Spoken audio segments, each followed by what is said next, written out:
నమస్కారం. City news కి స్వాగతం. ముందుగా ముఖ్యాంశాలు. తెనాలిలో ఘనంగా 68వ గణతంత్ర వేడుకలు.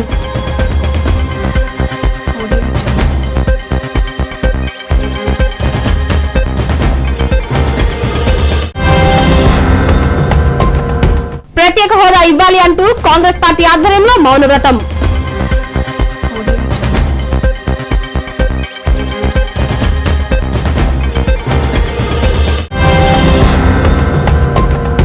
ప్రత్యేక హోదా ఆంధ్రుల హక్కు అంటూ కాంగ్రెస్ పార్టీ ఆధ్వర్యంలో మార్కెట్ సెంటర్లోని గాంధీ విగ్రహం వద్ద ఆ పార్టీ కార్యకర్తలు నోటికి నల్ల రిబ్బన్స్ కట్టుకుని మౌనవ్రతం పాటించారు. గురువారం ఉదయం కాంగ్రెస్ పార్టీ నాయకులు కార్యకర్తలు ప్రత్యేక హోదా కోరుతూ నిరసన తెలియజేశారు. తొలుత మహాత్మాగాంధీ విగ్రహానికి పూలమాలలు వేసి కాంగ్రెస్ జెండాలు చేబూని గాంధీ పాదాల వద్ద నిరసన తెలుపుతూ ప్లేకార్డులు చేతబట్టి కూర్చొని శాంతియుతంగా నిరసన వ్యక్తం చేశారు. పట్టణంలో పోలీస్ ఆంక్షలు ఉన్నా లెక్క చేయకుండా మౌనదీక్షను సాగించారు. గత కాంగ్రెస్ పార్టీ ప్రధాని మన్మోహన్ సింగ్ ప్రత్యేక హోదా ప్రకటించినా నేడు ఆ వాగ్దానాన్ని విస్మరించి ప్రత్యేక ప్యాకేజీ అంటూ ప్రజల్ని కేంద్ర రాష్ట్ర ప్రభుత్వాలు మోసం చేస్తున్నాయంటూ విమర్శించారు. ప్రత్యేక హోదా భిక్ష కాదు, 5 కోట్ల ఆంధ్రుల హక్కు అని, ప్యాకేజీ వద్దు హోదాయే ముద్దు, సొంత ప్రయోజనాల కోసం ప్యాకేజీ వద్దు, జాతి ప్రయోజనాల కోసం హోదాయే ముద్దు అంటూ నినాదాలు చేశారు.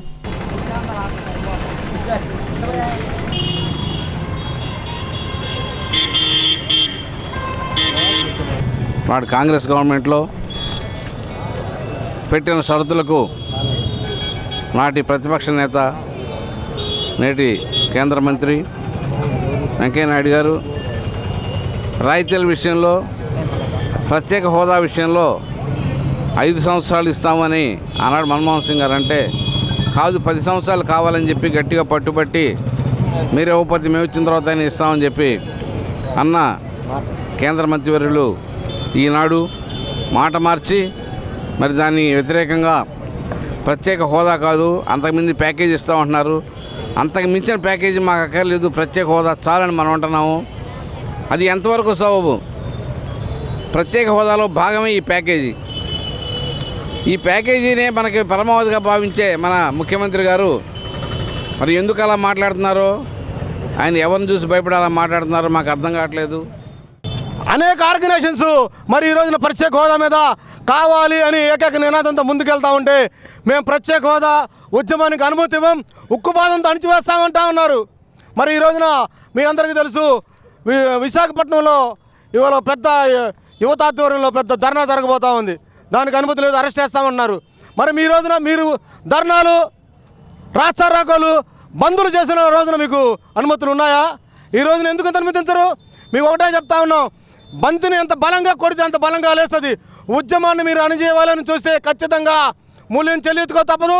లోక కళ్యాణార్థం అన్నపూర్ణేశ్వరి దేవికి 1,00,000 గాజుల అలంకారం ముత్తైదువులు అత్యంత వైభవంగా నిర్వహించారు. స్థానిక చెంచుపేట పద్మావతి కళ్యాణ మండపంలో శ్రీ గాయత్రి సేవా హృదయం వృద్ధాశ్రమం ఆధ్వర్యంలో నిర్వహిస్తున్న ఈ కార్యక్రమానికి మహిళా భక్తులు పెద్ద సంఖ్యలో పాల్గొన్నారు.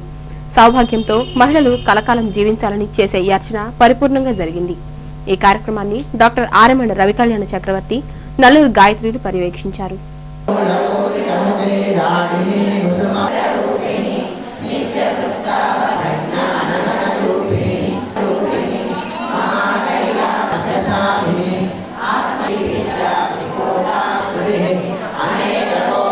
మాజీ కౌన్సిలర్, ప్రముఖ సీనియర్ రాజకీయ నాయకుడు ఈదర శివరామకృష్ణ పార్థివ దేహానికి నరసరావుపేట పార్లమెంట్ సభ్యులు రాయపాటి సాంబశివరావు పూలమాలలు వేసి నివాళులర్పించారు.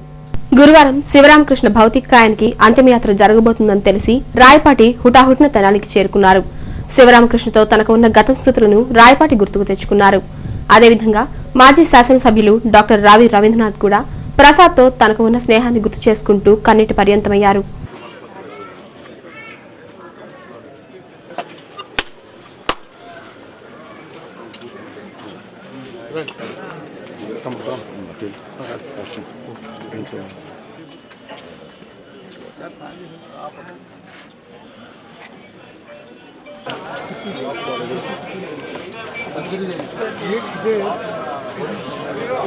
దురదృష్టమైన విషయం. ఎందుకంటే ప్రసాద్ గారు మరి పార్టీలో గతంలో కాంగ్రెస్ పార్టీలో ఉన్నారు రవీంద్ర గారితో పాటు.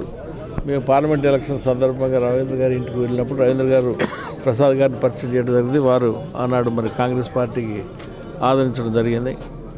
వారు లేని లోటు ఎవరు తెలుసో. తర్వాత ఈ మధ్యకాలంలో నాకు ఐ థింక్ 2 నెలల క్రితం అనుకుంటా నా దగ్గరకు వచ్చి నేను తెలుగుదేశం పార్టీలో చేరుతాను అన్నాడు. తప్పకుండా చేరమని చెప్పి అన్నాను. దాని మీద మరి ఏదో ఆపరేషన్ చేయించుకున్న తర్వాత వచ్చి నేను చేరతానని చెప్పి అన్నాడు. ఈ లోపలే వారు మృతి చెందడం జరిగింది, భగవంతుడి దగ్గర పోవడం జరిగింది. చాలా దురదృష్టకర విషయం. వారు లోని లోటు ఎవరు తీర్చలేదు. మా పార్టీ తరఫున మేము ప్రగాఢ సానుభూతి తెలియపరుస్తున్నాం. మా అందరికి కూడా చాలా ముఖ్యుడు, పార్టీకి అండగా ఉండేవాడు గతంలో కూడా, ఇప్పుడు కూడా అండగా ఉన్నాడు. మరి ఈ మధ్యకాలంలో మరి ఈ జబ్బు మూలాన ఇబ్బంది పడడం జరిగింది. వీరితో పాటు తెలుగుదేశం పార్టీ నాయకులు, కౌన్సిలర్లు, అభిమానులు, ఈదర శివరామకృష్ణతో అనుబంధం ఉన్నవారంతా అన్ని పార్టీల వారు పార్టీకి అతీతంగా వచ్చి పార్థివ దేహానికి పూలమాలలు వేసి నివాళులర్పించారు. అనంతరం అంత్యక్రియలు నిర్వహించారు. వ్యక్తిగతంగా నాకు చాలా తీరని లోటు. కేవలం రాజకీయంగానే కాకుండా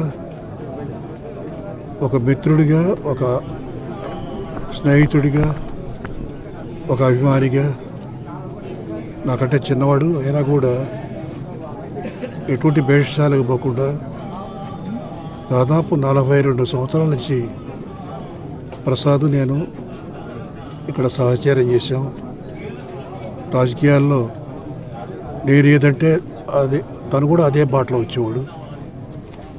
అటువంటి మిత్రుడిని నేను ఇవాళ కోల్పోవడం అనేది చాలా దురదృష్టం.